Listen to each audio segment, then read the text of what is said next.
Before we get into the latest around the Bengals, hit that like button on today's show and, of course, in future ones as well. We are currently losing the like battle this month against Ravens Rundown. We're not that far behind them, though. I know there's going to be at least 2,000 people who watch this video. So if every single person likes today's video, we'll catch them in no time. Let's begin with the latest on the Bengals free agency, the rumors and buzz out there right now around Cincinnati.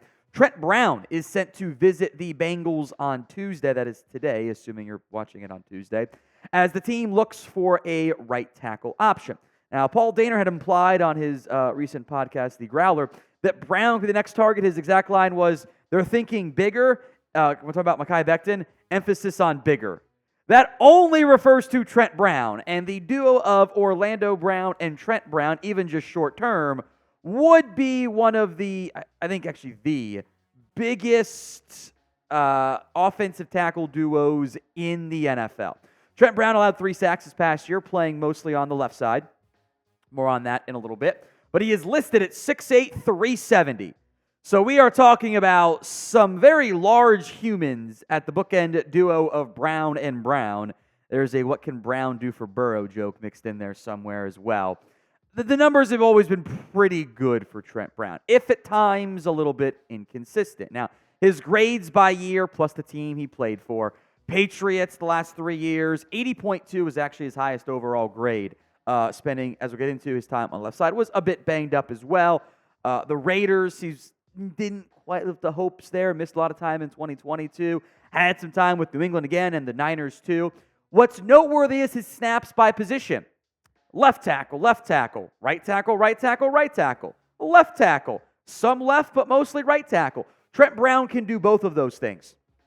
Now, sure, maybe he deep down wants to be a left tackle still, but that's not really going to be in the cards with the way this room sets up and the presence already of having Orlando Brown on the left side. But he can plug in on the right side of the offensive line. And if you get great play out of your rookie, assuming you structure the contact properly, more on the rookie angle here in a little bit, you could always make him your elite swing tackle in the event of injury. So more on the offensive line conversation to come here. But will the Bengals end up signing Trent Brown? It's the pinned comment on today's video, so ignore that out of the plays. Go vote at the pinned comment instead. Y for yes or N for no. Now, the Bengals' offensive line depth chart currently sets up as such. I will, until the Bengals sign somebody, I'm not even going to bother putting Deontay Smith or Cody Ford or Jackson Carman in there. That's not what they're going to do. They're not going to play one of those guys at right tackle. The plan is to sign a veteran and then draft somebody. Trenton Brown right now really stands out as an obvious fit for Cincinnati. The other name that has been linked is Mekhi Becton. Becton, however, who again spent most of his time on the left side with the Jets, I thought overall played better on the left. They did the right and probably a more sizable drop-off when he's had to flip sides in the past. I think right now Trent Brown is a better option than Mekhi Becton. And if the goal was to sign someone that can start right now, just in case the board does not go your way at right tackle, or you draft one of the more developmental guys like Amarius Mims, you're sitting pretty at that point. And you can trust Brown more than you can trust Becton. The door on Becton, I would say for now, isn't closed in the same way the other guy they brought in for a visit might be. More on that in a little bit. And regardless of who the team ends up signing today, tomorrow, or Thursday, Friday, whenever, I would still very much anticipate a right tackle early in this year's draft. Most likely in the first round of the NFL draft. And they will take that guy. Maybe he starts week 1, maybe he doesn't, but as you move forward, as your other offensive line core ages and they become free agents and you replace them, that right tackle pick is going to be essential for setting the tone of the offensive line, younger rebuild they'll eventually get to. At a certain point, we'll spend some more time on this when we get to draft time. This Bengals team has to hit on offensive line picks, and that has been a weak point for them in recent years. Now, today's show is made possible by Prize Picks. They've got specials for new and returning users alike for March Madness when you head over to prizepicks.com/CLNS. Football season may be over, but the action on the hardwood is heating up. Whether it's March Madness or the fight for the NBA playoff seeding, There's no shortage of high-stakes basketball moments this time of year. Get in on the excitement with Prize Picks, America's #1 fantasy sports app, where you can turn your hoops knowledge into serious cash. Here's a little screenshot of my selections here. We've got the Tuesday, that is tonight's games, for the first four little round here. We got Virginia, Colorado State. So first off, Prize Picks is giving you a free pick for Caitlin Clark's matchup on Saturday. It's a half point. Pair that with another, and you can win 3x for your money. I'm going to add 2 players, though. I'm going to go less than Joel Scott. He doesn't average even 13 points per game, and Virginia's defense is always just, light is just incredible. I'm going to be aggressive, too, and go with Ryan Dunn more than 9.5 points. He's more of a basketball guy, but with March Madness kicking off tonight with the first 4 games, I'm going to take the more than on that and try to be aggressive. More than or less than on all of the Prize Picks options there. Prize Picks is simple. 2 to 6 player stat projections, more than or less than on them, and watch the winnings roll in. Get started now, if you haven't already, at prizepicks.com/CLNS and get a first-time deposit match of $100 at prizepicks.com/CLNS. Pick more, pick less. It's that easy. Let's go to the other other player came in for a visit. That was Teair Tart.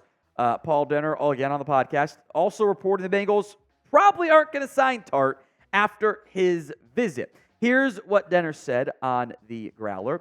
Quote, "It certainly sounds like Teair Tart is not going to happen. It just doesn't seem like it's a mesh here. As far as type of personality they want to bring in the room here. What they're looking for compared to other options, other paths they can go down, Tart's probably not a match for them. So it looks like that's not going to happen there. Tells me that meeting probably didn't go that well. This is something we've mentioned before, but Tart caused issues down the stretch in Tennessee. He was upset with his role and his playing time and his money, and he wasn't being the good soldier. That caused issues. The coaches questioned his effort and his focus, and then he got cut late in the year and barely did anything for Tennessee. That's why when you kept seeing that $8 million figure, I'm like, that's not what Tart's going to cost. He's not going to be that expensive. So I'll call it football culture, basically, to put a nice little fancy buzzword on it. I get that angle. The flip side is you got to find the nose guard still. There's not a lot of viable options right now for Cincinnati with DJ Reader now off with the Detroit Lions. We'll look at some in free agency and the draft here, but that's kind of what you've got unless you're going to really ride Hill and Rankins as just your DTs, which I don't love from that big run-stopping perspective, which killed you last year once Reader went down too. So how will the Bengals address nose guard? D for the draft, F for free agency. Go ahead and sound off for me in the comment section right now. Some free agency options here. Jonathan Hankins, the Cowboys defensive tackle, has interest from the Seattle Seahawks, by the way, as well. We had Sebastian Joseph Day on the list. He has signed with Tennessee this morning, so big X on that one. Then it's Austin Johnson, Mike Purcell, Linval Joseph. Those are not great options at nose guard, and you don't feel good about them either. So what makes the most sense is a draft pick, right? Tavondre Sweat, McKinley Jackson on day 2, maybe second, third round respectively. That makes a lot of sense for Cincinnati. You take your right tackle in round 1, draft a receiver with your other day 2, or one of your other day 2 picks, since you have 3 now, by the way. A couple LSU guys can do some run-stopping stuff. Mason Short, who's a bit taller than Jordan Jefferson. He's stocky. Fabian Lovett's got like 313 pounds on his frame, 6'4". That's could probably be a nose guard option for you too. But it's not a great class for nose guards. It's kind of Sweat and Jackson, and both those guys have athletic concerns anyway. So when we do mock drafts again, I am so going to be doing a lot of nose guards on day 2 for the Bengals. Don't miss out on any Bengals news, folks. Hit that sub button right now. We'll have some draft coverage for you as well. YouTube.com/Bengals TV. Now, I'm sure by now you've seen the Justin Jefferson trade rumors that exist. My friend at Kroger told me this type of stuff, which was kind of wacky and everything. Doesn't sound like it's actually going to happen. What Fansided did, though, was put together a, quote, Justin Jefferson trade idea that actually works. Here was the trade idea for Justin Jefferson. The Bengals, of course, get Justin Jefferson and a 4th-round pick, number 129. The Vikings get Myles Murphy and a 4th-round pick. So they trade up like a third of a round and get Myles Murphy in exchange for Justin Jefferson. I have thoughts on this. I want to hear your one-word reaction first. One word only to this fan-sided trade idea for Justin Jefferson. Sound off in the comments. My one word is stupid. Ridiculous, idiotic, asinine. Name your negative word there. Are we serious right now? We think basically Myles Murphy for Justin Jefferson is a trade idea that works for the Vikings. What? Remember that the alleged rumor out there was T. Higgins and 2 firsts for Justin Jefferson. That's more realistic of the trade value, not a pass rusher who did a little bit of promise in year 1. Do we not understand, Fansided, how star trades work? We think that Justin Jefferson's going to go for less than what Davante Adams went for when Adams was way older and Jefferson is better? What? Not what Jalen Ramsey went for? What are we doing out here? Frankly, this is an embarrassing idea. I wasn't going to do any more Jefferson talking, so I saw the trade. I'm like, I got to do this. I got to body this dude. That never should have been published. Like back in my editing days, I would have said, hey man, this is not a good trade offer. You've got to boost that up. That is an unacceptable trade offer, and it's an embarrassment and a joke to Fansided that it ever got published. No, you're not getting Justin Jefferson remotely that cheap.